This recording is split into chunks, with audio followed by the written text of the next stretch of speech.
प्रदेश में आपातकालीन स्वास्थ्य सेवाओं को मजबूत बनाने की दिशा में बड़ी पहल की गई है। मुख्यमंत्री विष्णुदेव साय ने 300 बेसिक लाइफ सपोर्ट और 70 एडवांस लाइफ सपोर्ट एम्बुलेंस को हरी झंडी दिखाकर सभी जिलों के लिए रवाना किया।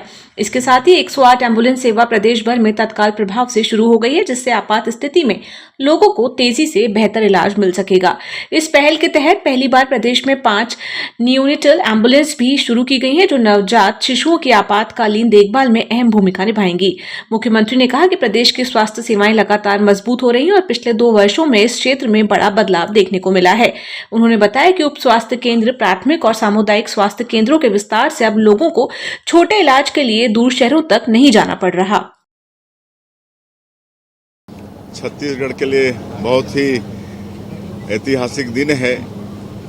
एक तो नक्सलवाद समाप्त हो रहा है छत्तीसगढ़ से, और इसके लिए हमारे देश के यशस्वी प्रधानमंत्री जी श्री नरेंद्र मोदी जी और केंद्रीय गृह मंत्री श्री अमित शाह जी को बहुत बहुत धन्यवाद। छत्तीसगढ़ की 3 करोड़ जनता के तरफ से साधुवाद।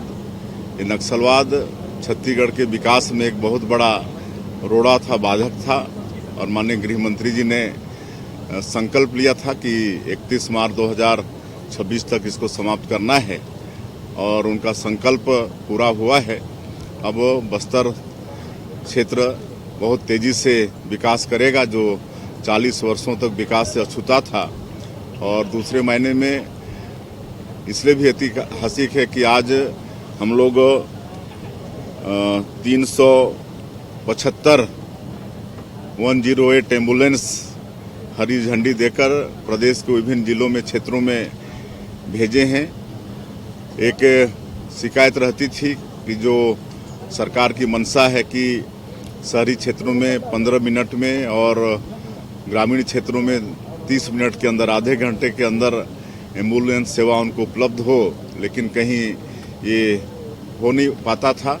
लेकिन अब ये 375 नए एम्बुलेंस देने के बाद हमको लगता है कि अब शिकायत नहीं रहेगी, और इसमें 70 एम्बुलेंस जो एलएस हैं, एडवांस लाइफ सपोर्ट जिसमें है, और 5 नियोनेटल, ये न्यूबॉर्न बेबी लोगों के लिए है, नवजात शिशु लोगों के लिए है।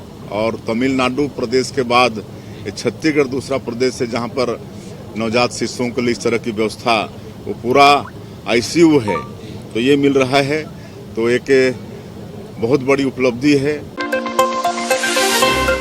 राजधानी रायपुर में सूखा नशा और सिंथेटिक ड्रग्स के अंतर्राज्यीय नेटवर्क का पुलिस ने पर्दाफाश किया है। कमिश्नरेट पुलिस ने एमडीएमए सप्लाई करने वाले सिंडिकेट के 6 आरोपियों को गिरफ्तार किया है, जिसमें दिल्ली से ऑपरेट करने वाले मास्टरमाइंड भी शामिल हैं। जांच में सामने आया है कि आरोपी डेड ड्रॉप सिस्टम के जरिए सुनसान जगहों पर ड्रग्स छुपाकर लोकेशन शेयर करते थे। सप्लाई के लिए कोरियर और रैपिडो राइडर्स का इस्तेमाल किया जा रहा था। पुलिस ने 48 ग्राम से ज्यादा MDMA, party pills, mobile phone, bike और अन्य सामान जब्त किया है, जिसकी कीमत करीब 10 लाख रुपए बताई जा रही है। मामले में एनडीपीएस एक्ट के तहत कार्रवाई की गई है। पुलिस अब इस नेटवर्क के अंतर्राष्ट्रीय कनेक्शन, खासकर नाइजीरियन लिंक की जांच में जुटी है। रायपुर पुलिस कमिश्नरेट बनने के बाद लगातार सूखे नशे के खिलाफ कार्रवाई करने के लिए सीपी सर के द्वारा आदेश मिला है। उसी में क्राइम टीम और थाने की टीम और एएनटीएफ की टीम संयुक्त अपना मुखबिरी नेटवर्क को स्ट्रॉन्ग किया जा रहा है। हमको रिसेंटली एक जानकारी मिली है कि कुछ लोग रैपिडो ड्राइवर जो है वो अलग अलग लोकेशंस पे एमडीएमए ड्रग को छोटे पार्सल्स में डाल के कस्टमर्स को सप्लाई कर रहे हैं बोल के ऐसे कुछ जानकारी मिल रही थी। तो हम लोग लगभग 1-1.5 महीने से इसको कंटिन्यूसली ट्रैक कर रहे थे, सीसीटीवी फुटेजेस और टेक्निकल एनालिसिस करते हुए। तो इसमें ये बात सामने आई कि दिल्ली से महेश खड़गा और कुसुम नाम के 2 जो रायपुर के ही है बट रिसेंटली दिल्ली में सेटल हो गए, तो वो लोगों के द्वारा एमडीएमए ड्रग्स और पार्टी पिल्स जो एक्सटेसी पिल्स होते हैं उसको लगातार रायपुर में भेजा जा रहा है। और कुणाल नाम के लड़के के पास में वो स्टॉकअप कर रहे थे, और कुणाल जो है हिंदुजा, कुसुम हिंदुजा जो दिल्ली के रहने वाली है, तो उससे बात करके संपर्क में उसको रैपिडो ड्राइवर्स के माध्यम से अलग अलग लोकेशंस में कस्टमर्स को डिलीवरी करवाया जा रहा है। तो इसी में हमारा नेटवर्क पूरा एस्टैब्लिश हुआ था, और हम लोग अपना टीम को लगाए थे और रैपिडो ड्राइवर्स को भी पकड़े थे, और दिल्ली से जो 2 मास्टरमाइंड है इनका, कुसुम हिंदुजा और महेश खड़गा, इनको भी लेके आए थे।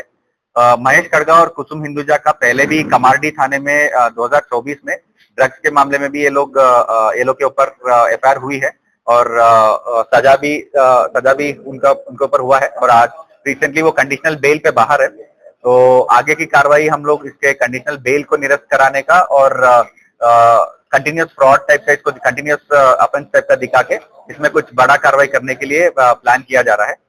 टोटल 48 ग्राम्स का एमडीएम में और 8 पार्टी पिल्स का जब्ती हुआ है, जिसका टोटल मशहूर का कीमती लगभग 10 लाख के आसपास है। टोटल 6 आरोपी है, 4 लोकल के हैं, एक कुणाल है जो एमडीएम में ड्रग को स्टॉक करता है यहाँ लोकल सप्लाई के लिए, 3 रैपिडो ड्राइवर्स है और 2 दिल्ली के मास्टरमाइंड्स है। इनके पूछताछ में ये भी एक चीज सामने आया कि ये ड्रग्स जो है नाइजीरियन सिटीजन से खरीदते हैं, तो इसका भी लिंक अभी हम लोग विवेचना में रखे हैं। तो फर्दर कुछ अगर बड़ा खुलासा होगा तो बताएंगे। केंद्र सरकार द्वारा 31 मार्च 2026 तक नक्सलवाद खत्म करने की डेडलाइन को लेकर पूर्व मुख्यमंत्री भूपेश बघेल का बयान सामने आया है। बघेल ने कहा, आज 31 मार्च है। अमित शाह जी के कथन के अनुसार आज छत्तीसगढ़ में नक्सलवाद का आखिरी दिन होना चाहिए। उन्होंने आरोप लगाया कि गृह मंत्री ने लोकसभा में कहकर गलत बयान दिया कि राज्य सरकार ने सहयोग नहीं किया। भूपेश बघेल ने अमित शाह को खुली बहस की चुनौती देते हुए कहा कि वे स्थान और समय तय करें, वे चर्चा के लिए तैयार है। साथ ही उन्होंने कहा कि देश और प्रदेश को गुमराह नहीं किया जाना चाहिए। बघेल ने दावा किया कि कांग्रेस सरकार ने नक्सलवाद के खिलाफ ठोस काम किया। उन्होंने कहा कि उनकी सरकार ने 2 रणनीतियों पर काम किया। पहला, स्थानीय लोगों का विश्वास जीतना और दूसरा, जैसे जैसे नक्सलवाद पीछे हटता गया वैसे वैसे विकास को आगे बढ़ाना। उन्होंने कहा कि कांग्रेस शासनकाल में 600 गांवों को नक्सल प्रभाव से मुक्त कराया गया। साथ ही उन्होंने केंद्र सरकार से सवाल किया कि नक्सल मुक्त गांवों को 1 करोड़ रुपए देने की घोषणा का पैसा कब दिया जाएगा। आज 31 मार्च है और अमित शाह जी के कथन अनुसार आज छत्तीसगढ़ में नक्सलवाद का आखिरी दिन। कल लोकसभा में उन्होंने ये झूठ बोला कि हमारी सरकार ने उसमें मदद नहीं की। मैं चुनौती देता हूं अमित शाह जी को कि जिस मंच में, जिस जगह में स्थान और समय वो तय कर ले, मैं बहस के लिए तैयार हूं। लेकिन प्रदेश को, देश को गुमराह उनको नहीं करना चाहिए। वो झूठ पर झूठ बोलते जा रहे हैं। नक्सलवाद के मामले में कांग्रेस का स्टैंड बहुत स्पष्ट रहा है और कांग्रेस की नीतियों के अनुरूप हमने काम किया है। राजनीतिक, सामाजिक, आर्थिक रूप से हमने वहाँ के आदिवासियों को संपन्न बनाया, वन अधिकार पट्टे दिए, स्कूल खोले, उनके इलाज की व्यवस्था की, पीडीएस साहब खोले, राशन कार्ड हमने दिए, जबकि भारतीय जनता पार्टी की सरकार ने इसे महरूम रखा था, वंचित रखा था, और वो सब हमने काम किया है। केवल नक्सल मोर्चे पर हमने 2 तरीके की रणनीति अपनाई। पहली बात है कि विश्वास अर्जित करना, वहाँ के जो बस्तर के वासियों का विश्वास अर्जित करना, और दूसरा, जैसे जैसे नक्सलवाद पीछे हटते गया, हमने वहाँ विकास के कार्य किए तो लोगों को विश्वास बढ़ा और मुख्य धारा में लोग लौटे, नक्सलवाद पीछे हटा, 600 गांव हमने खाली कराया। अब मैं शाह जी से पूछना चाहता हूँ, आप ही घोषणा किया था जिस गांव में नक्सल मुक्त होगा उस गांव में 1 करोड़ रुपया हम देंगे। अब नक्सलवाद आज 31 मार्च है, समाप्त हो गया, तो बस्तर के प्रत्येक गांव में 1 करोड़ रुपया कब देंगे, ये अमित शाह जी से मैं पूछना चाहता हूँ। लगातार झूठ बोल रहे हैं और झूठ बोल के वहाँ जो हमारे जो डीआरजी के जो जवान जो शहीद हुए, जो छत्तीसगढ़ सरकार ने नियुक्त किया था, और उन्हीं के बदौलत, उन्हीं की ताकत, उनकी शहादत से ही आज नक्सलवाद आखिरी सांसें ले रहा है। ऐसे में अमित शाह जी जो 5 साल हमारे जो जवान जो शहीद हुए उनका वो अपमान कर रहे हैं, झूठ पे झूठ बोले जा रहे हैं। आप आंकड़े निकाल के देख लीजिए कि कितने हमारे जवान शहीद हुए, कितने मोर्चों पे लड़ाई हमने लड़ी, कितने जगह हमने नए कैंप खोले, कितने पीडीएस साहब खोले, कितने स्कूल खोले, कितने आंगनबाड़ी केंद्र खोले, कितने सड़कें बनाई, वो रिकॉर्ड में दर्ज है। अमित शाह जी झूठ मत बोलिए, आपको शर्म आनी चाहिए, आपको छत्तीसगढ़ की जनता से माफ़ी मांगनी चाहिए, अन्यथा आप बहस के लिए तैयार हैं तो समय स्थान तय करिए, मैं निश्चित रूप से वहाँ उपस्थित होऊंगा।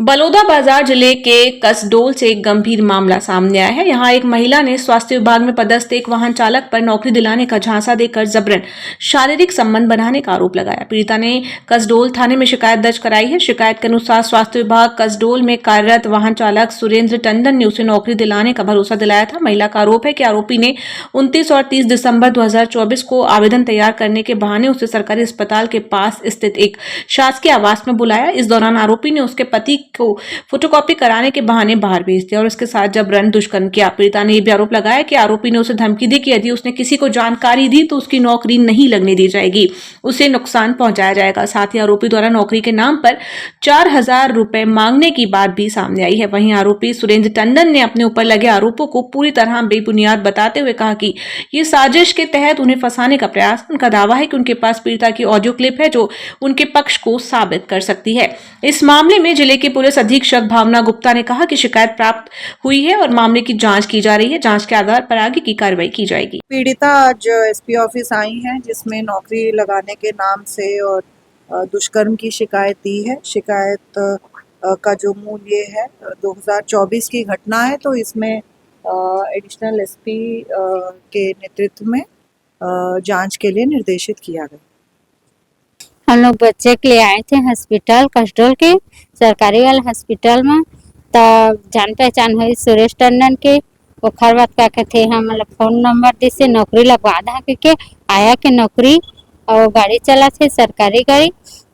ओखर बात का थे मोबाइल नंबर वादे हैं तेका ला वो कहीं से पैसा दे हम फोटो कॉपी करवावा वाले मोर घर वाला भेजी से तेकल मोर संग गलत संबंध बने से 29 तारीख के 2024 के 12वां महीना। तेखर बात का थे भेजी से हम घर ओखर बिहान देना है 30 तारीख के पैसा ऐसा लेके हाँ तो चाची की बेटी लेके आवे कोई भी होगी के ठीक पर में सिखा के तेकाल मोर चाची की बेटी के हम सीखे मोर में से खुद ऊपर घर को सीखे से ओखर बात का थे धोबा भेजी मोर चाची की बेटी ला तेकाल मोर संग जबरदस्ती संबंध बने से रूम में ओकर तेकाल ओकर घर वाली उत्ते भी रही तो दरवाजा खटखटाई से।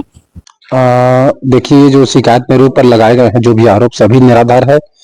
मुझे फंसाने के लिए आपसी रंजिश किया जा रहा है। रंजिश कहाँ से कैसे हो रहा है इसको जान रहे हैं। ये सभी शिकायत पूरा का पूरा निराधार है और जिसके माध्यम से आरोप लगाया जा रहा है उसके साथ मेरा फोन में बात हुआ है, ऑडियो रिकॉर्डिंग भी है। उसमें वह जो शिकायत करता है वो स्पष्ट बता रहा है किनको उसके नौकरी लगाने के लिए किसके माध्यम से कितना रुपए दिया, पूरा स्पष्ट बात किया है। और मेरे को पैसे के लेन देन के संबंध में शिकायत करता जो है 1 रुपए मेरे को न तो दिए हैं न मैं लिया हूं, स्पष्ट उनके द्वारा बताया गया है। मुख्यमंत्री विष्णुदेव साय ने पूर्व मुख्यमंत्री भूपेश बघेल के बयान पर तीखा पलटवार किया है। मुख्यमंत्री ने कहा कि भूपेश बघेल अपनी कमजोरियों को छिपाने के लिए असत्य बयान दे रहे हैं। उन्होंने कहा कि दिसंबर 2023 में प्रदेश में नई सरकार बनने के बाद केंद्रीय गृह मंत्री के दौरे हुए और सभी नक्सल प्रभावित राज्यों की समीक्षा की गई। साय ने आरोप लगाया कि यदि तत्कालीन कांग्रेस सरकार ने नक्सलवाद के खिलाफ मजबूती से लड़ने की इच्छा शक्ति दिखाई होती तो प्रदेश की स्थिति आज अलग होती। उन्होंने कहा कि अन्य राज्यों में नक्सलवाद काफी हद तक सिमट चुका था, लेकिन छत्तीसगढ़ में स्थिति बनी रही। मुख्यमंत्री ने भी कहा कि केंद्र सरकार को अपेक्षित सहयोग नहीं मिला और पूर्ववर्ती सरकार नक्सलवाद के खिलाफ दृढ़ता से कार्रवाई करने में इच्छुक नहीं थी। निश्चित रूप से भूपेश बघेल जी ने जो कहा है बिल्कुल असत्य कहा है। अपनी कमजोरी को छिपाने के लिए उन्होंने ऐसा कहा है, जबकि दिसंबर 2023 में छत्तीसगढ़ में सरकार आने के बाद अगले ही महीने माननीय गृह मंत्री जी छत्तीसगढ़ आए और यहाँ पर जितने भी नक्सल प्रभावित प्रदेश थे उनका समीक्षा हुआ। उसमें ये पता चला कि 75% से ज़्यादा नक्सलवाद छत्तीसगढ़ में है। अगर अपने 5 साल के कार्यकाल में तत्कालीन छत्तीसगढ़ की सरकार माओवाद के साथ लड़ाई लड़ने में अपनी दृढ़ता प्रकट की होती, पूरी ठीक नियत से लड़ी होती, तो ऐसा नहीं होता। अन्य प्रदेशों में थोड़ा बहुत बचा था तो वही स्थिति यहाँ पर होती, लेकिन प्रदेश शासन का सहयोग केंद्र सरकार को बिल्कुल भी नहीं मिला। और इस बात का प्रमाण है कि छत्तीसगढ़ की सरकार नक्सलवाद के साथ इच्छा शक्ति के साथ लड़ना नहीं चाहती है। और आज अगर भूपेश बघेल इस तरह से बोलते हैं तो वो सरासर झूठ बोल रहे हैं, असत्य बोल रहे हैं। दंतेवाड़ा जिले में नक्सलवाद के खिलाफ चल रहे अभियान के बीच 31 मार्च की डेडलाइन पर बड़ी सफलता मिली है। दंडकारण्य स्पेशल जोनल कमेटी से जुड़े 5 नक्सलियों ने हथियारों समेत आत्मसमर्पण कर मुख्यधारा में वापसी की है। इनमें 4 महिलाएं और 1 पुरुष केडर शामिल है, जिन पर कुल 9 लाख रुपए का इनाम घोषित था। यह आत्मसमर्पण पूना मार्गेम पुनर्वास से पुनर्जीवन अभियान के तहत पुलिस लाइन कारली में आयोजित कार्यक्रम में हुआ, जहां पुलिस और प्रशासन के वरिष्ठ अधिकारी मौजूद रहे। सुरक्षा एजेंसियों के मुताबिक इन नक्सलियों से मिली जानकारी के आधार पर अलग अलग ठिकानों से इंसास, SLR और BGL समेत करीब 40 घातक हथियार भी बरामद किए गए हैं। आज 31 मार्च 2026 को हम बस्तर संभाग में दंतेवाड़ा जिला मुख्यालय के अंतर्गत खड़े होकर इस बात को ऐलान करने की स्थिति में पहुंच चुकी है। आज बस्तर संभाग के अंतर्गत कोई भी ऑर्गेनाइज्ड माओवादियों का कोई दल है, कोई स्क्वाड है, अभी एक्टिव नहीं है।